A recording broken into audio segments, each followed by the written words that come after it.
Hey ladies! Today we're analyzing pick-me culture. When someone prioritizes male validation over their own dignity or the safety of other women, it becomes a serious social issue. It's important to understand the psychology behind this behavior and how it impacts our community. This is a look at the social reality of these patterns.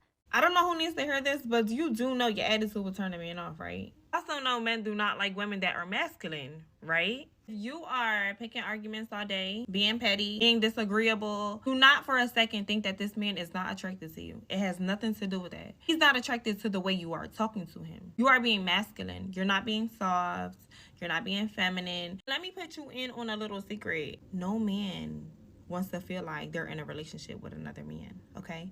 So until you get that right, until you be like, damn, let me look at myself and figure out what am I doing wrong, it's just not gonna work. When you're doing the whole going to the gym, losing weight, eating clean, also work on your mouth. Majority of women are pick-me's. 98% of women that you'll meet in real life are fucking pick-me-sha senior. And the irony about it is, every pick-me I know is in some of the worst relationships or situationships than you will ever fucking hear in your life. Like, these bitches go through Tyler Perry shit with these men. And it don't matter what she do. Because you know Pygmisha, she gonna put the car in her name for the man. She gonna give the man unlimited amounts of money. He's staying with her rent-free. She's accepting all of his infidelity. She's fighting other women over this nigga. Like, pick me women do the most and get the least. I have a video on here right now that has like 500,000 views, and it's talking about how to get a good man, you have to hate men. And contrary to belief, y'all can argue with me. I'd love to see you do it. I have never, ever seen a pick me in a fucking relationship that I would want.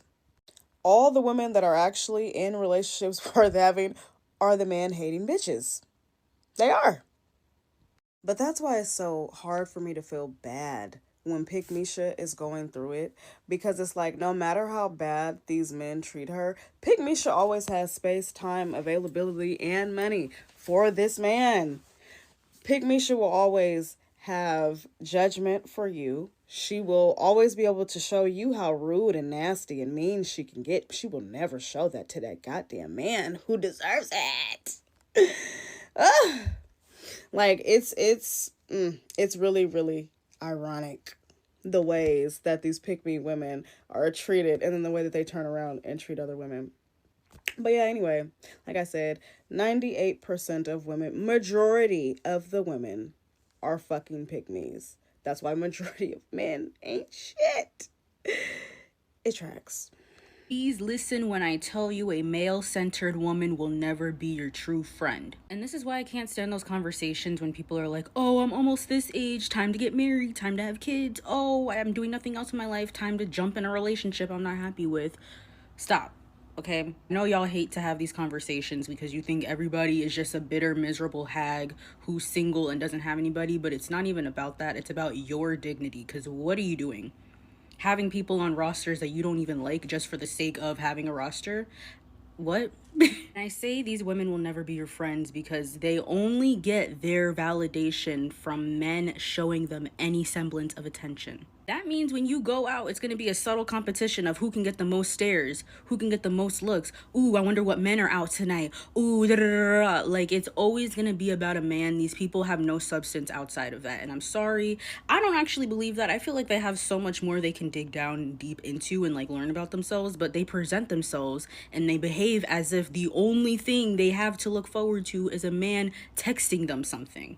You will probably be the last option when it comes to hanging out. They will probably only hang out with you when their little date with their mediocre man fell through. They'll hang out with you when it's time to talk about all of the fuck shit that's going on in their relationship. Because, you know, they have to dump on their friends and not the person they're sharing bodily fluids with. Because, no, that's too much. No, that's what their friends are for. 9 times out of 10, they're talking shit behind their friends' backs. Because remember, kids, if somebody can talk shit to you, they are certainly talking shit about you. And you know what? A lot of us, when we were younger, we had a lot of friends. Maybe we were a little male-identified ourselves because we haven't taken the time to unpack that internalized misogyny that we have going on. Some of these people never do that work. Some of these people don't have the self-awareness to like be like, oh, wait a minute, I care a little bit too much about what these men think about me. And when I was younger, maybe I would let that slide. You could talk about the same old ain't shit man 50 times in a row, because you know what? I was probably doing the same thing too, because I didn't have the wherewithal. I didn't have this thing turned on, my frontal lobe. So that's fine. My late 20s, no, I don't have any patience, and you can call me mean, you can call me strict. I don't care. I'm strict when it comes to the people I date.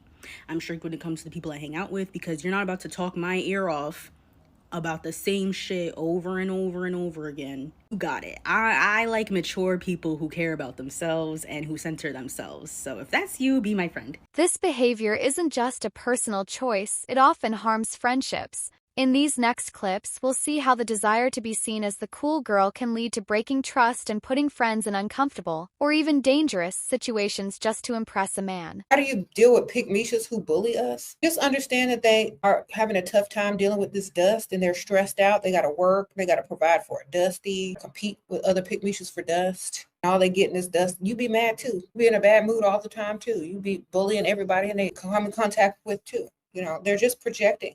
Understand where they're coming from. The man that they're with don't even want them, girl. How would you feel if you was paying for a grown, able-bodied man to live up under you that don't even want you? You'd be mean to everybody you came in contact with too, man, except for the dusty. You don't want to lose him to the next pygmisha. Ever seen a mean person's face, and as soon as their dusty walk in the room, it lights up? They be mean mugging everybody as soon as they dusty walk in. But anybody that look better than her or that walk by, she mean mugging them. This is my dusty. Get your own. Pygmishas will protect her dust. When you go and vent to a woman of a certain generation or certain women, they go and make your situation worse. You cry to them and tell them that your man is cheating. That old hoe gonna sit in front of you and say, so, what you gonna do? Leave him? You just like, what? You tell that old ass lady that he beating on me. She'll tell you, oh, I've been through that too. Then gonna tell you, you're gonna have to deal. Deal? Oh, we all go through it. Who's all? Who's all? Sometimes you better don't vent to some of these old ladies in your life. Don't do it. Cause then some of them is just dumb. Just blind. The blind let them and they trying to lead you. Are you blind too? These old, just because they old don't mean they wise. These are the same old women that advising their daughters to stick it out. What? Watch this Christian Nigerian female teacher and her indoctrination to the younger ones, and I'll be right back. I don't want sex, but you're dressing for sex. So we need to understand you have to dress against sex. Your body is holy. It's a temple of God. It's a temple of God. Your courage, carry your body well. Cover yourself. Most times I say that they don't even wear bra. Like their nipples are like, you see that the nipple is just pointing and showing every. What are you doing? Now the man that will look at it and the thing is like this, you will expect him, somebody that is ready. He's ready. Just because a man is good to you, kind to you, respectful to you, that doesn't mean that he's not a monster in another woman's world, in another woman's life. That doesn't mean that he is not the monster that another woman has alleged that he is. When will some of you get it in your head and stop enabling these men to be the monsters that they are? You lot are giving character references based on your experience of these men, when these men can very much be absolute monsters in another woman's eyes. Yes, very much so. Yes, we can identify that it might be hard to believe in certain things, but generally we have to understand that men can generally, I'm not saying that women cannot also possess these traits, because we know that we can, but men can very much be one person to the world and a complete other person once you take their mask off behind closed doors in an intimate relationship with them. We're very much aware of that. We are very, very, very much aware of that. And it can be vice versa. I used to date a man. I was an absolute princess in his world, on a perfect pedestal.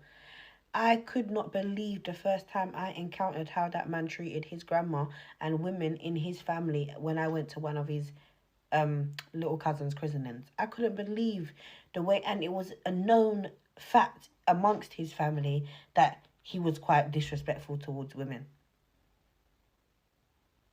That they even made a joke one Easter, the way how he put me on a pedestal. So it can be vice versa. I would have never, ever, ever interacted or engaged with a man like that had I had an encounter or been aware of how he treated the women in his family. Because I don't think I'm better than the raft that men perpetrate against women. And that is one thing that we do also have to come to terms with in this life. Just because you're not aware of this character, that doesn't mean it can't be perpetrated against you too.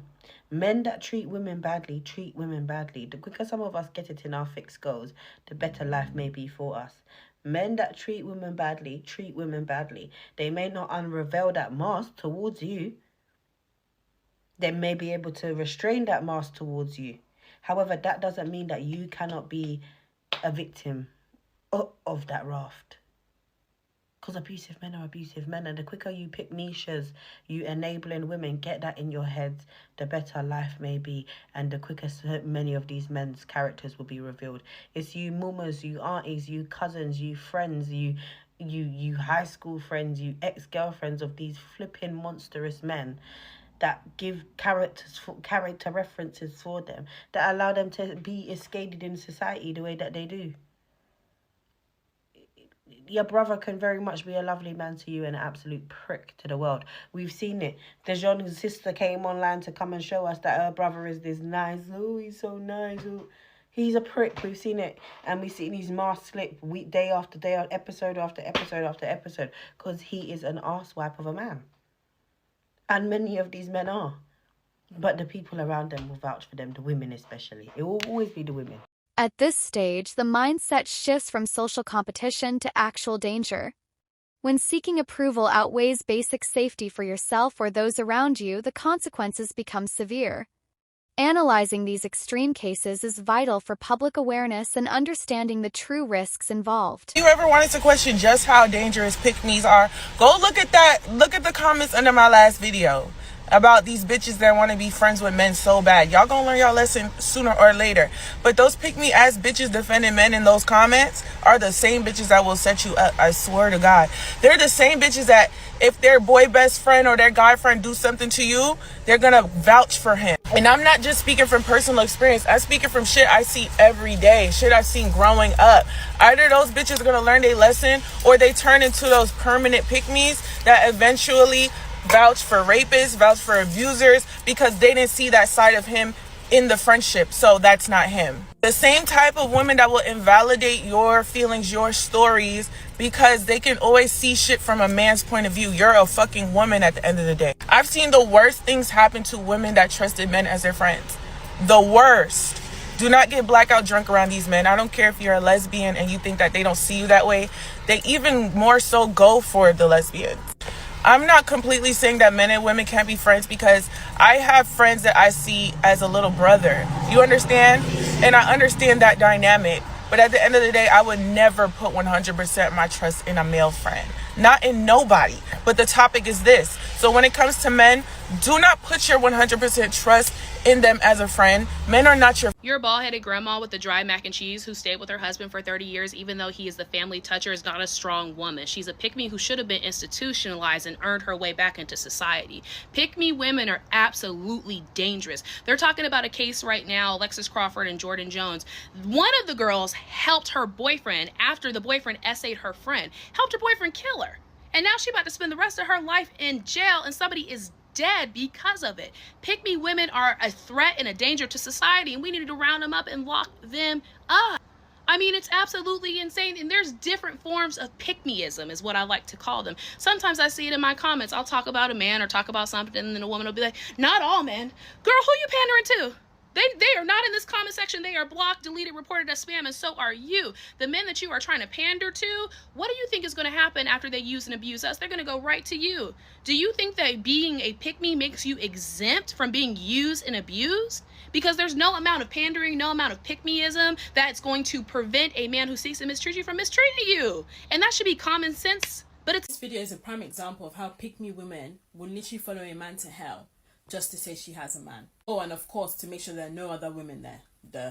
So you mean to tell me that this woman carried this baby for 9 months, went through all the morning sickness, all the pains, all the labor of however many hours, kept the baby safe for 9 months within her womb, just to get out and not only allow her husband to be so irresponsible and endanger the child's life in such an unnecessary way, but she also recorded it and she's laughing in the video. As if that's not enough, she still uploaded it onto the internet for the world to see. You literally can't make this up. She doesn't care about her own child. Okay, fair enough. So how much more would she care if it was her mother, if it was her sister, if it was her friend that her husband endangered their life? This woman is more concerned with laughing to appease his joke than actually taking care of her child. This is why I say that pick-me women that have been picked are some of the most dangerous types of women out there. Because, okay, yes, they did everything they needed to do to be picked. Now they need to make sure they stay picked. Mind you, this woman is quite far back. God forbid if that baby were to lose balance, and you know how tragedy can strike in a second. She's nowhere near. And see how relaxed he is. That baby wobbles to the left, wobbles to the right. It's a Pick-me women can be extremely dangerous to other women. Let me tell you how I was almost essayed when I was 19 because of a pick-me. When I was 19, I came home from college for the summer and I was hanging out with one of my best friends at the time. I've known this girl since I was 14 years old. And for the longest, she was telling me about this guy in her building who she was obsessed with, right? For years, she told me how much she was in love with this guy. So finally, he wanted to hang out with her. And he asked her if he could double date, if he could bring a friend and she could bring a friend so we can all go on a double date. And she asked me to be that person for her. And me being the good friend that I was, because I loved her, I was like, yeah, of course, I'll go. I'll be the second person. So I remember they picked us up. I'm from New York. They picked us up and drove us into New Jersey, right? This is before Uber, by the way. And the plan was to watch a baseball game and then go to the movies, right? So we go to the guy's friend's apartment and we started watching a Yankee game. Now, during the 5th inning of the game, her and this other guy, the guy that she was obsessed with, started engaging, right? Completely, everything came off right next to me and this other fellow, and they started engaging. And in that moment, I'm like, oh my God, what's happening? I didn't know this was gonna go on. And I looked over to the guy, to the other guy, that my date, and he started tugging on my pants, and I was like, what are you doing? What are you doing? And then he started to take his stuff off, and I'm like, what is happening? So I remember I got up off the couch and I ran into the kitchen, and he followed after me. And when we were in the kitchen, he was like, come on, Anna, come on, what are you doing? She said, like, this is what you're here for, that you're here for me. She told us that you will be down, that you're here for me. And I'm like, wait a minute, I never agreed to any of this. Mind you, the whole time he's like tugging on my pants, trying to get my stuff off because he wants to engage too. And I'm like, dude, I never agreed to this. I never said I would do this. Mind you, she was in the other room engaging with this other man loudly, and this boy is here in this kitchen trying to get me to engage when I never agreed to any of this. And I'm like, what are you doing, bro? And he persisted and persisted and persisted, and I kept saying no. And finally he was like, fine. After persisting for like 20 minutes, and I'm like, no, absolutely not. They finished. They came into the kitchen after they had dressed, and I looked at her and I'm like, are you, what's going on? And she's like, oh, I thought that you would be cool. I mean, I told him that you would be cool. Never having talked to me about it, never having even discussed anything with me. She put me in that situation because she wanted to hook up with this guy so badly that she put me in that situation with the guy's friend, right? And years later, she never apologized. She never said anything to me. And I'm shaking. And to this day, I'm like, I could have been easily as hate because she just wanted to get it in with someone else, right? Yeah. Pick-me women can be extremely dangerous to other women.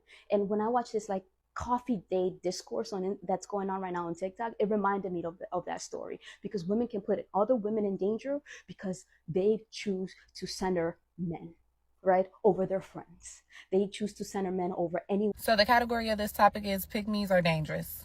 In Indiana, mother was under arrest for leaving her 2- and 4-year-old home alone for several days at a time, coming to check on them only once a day. Would anybody in the class like to guess as to why she was doing such things? You got it, a man. One of the babies were found unalive under a dresser with a puncture wound to her throat. 2 years old. And you left her alone and another 4-year-old baby, so you can go lay up with a man. That's what you did. As a mother, you chose to go lay up with a man and leave your 2- and 4-year-old toddlers home alone. Apparently, the house was in deplorable conditions. Couldn't even see the floor. That's what they said. We all want love. We all want to feel loved. But you don't never need no nigga that bad. And if you laying up at his house, why the hell the kids couldn't go lay up at his house with you? Hell in jail for everyone. This video was created for social education and awareness. We've seen how an extreme need for male validation can compromise relationships and personal safety. Recognizing these toxic patterns is the first step toward prevention. Prioritize your dignity and stay informed. Let me know your thoughts in the comments. Thanks for watching.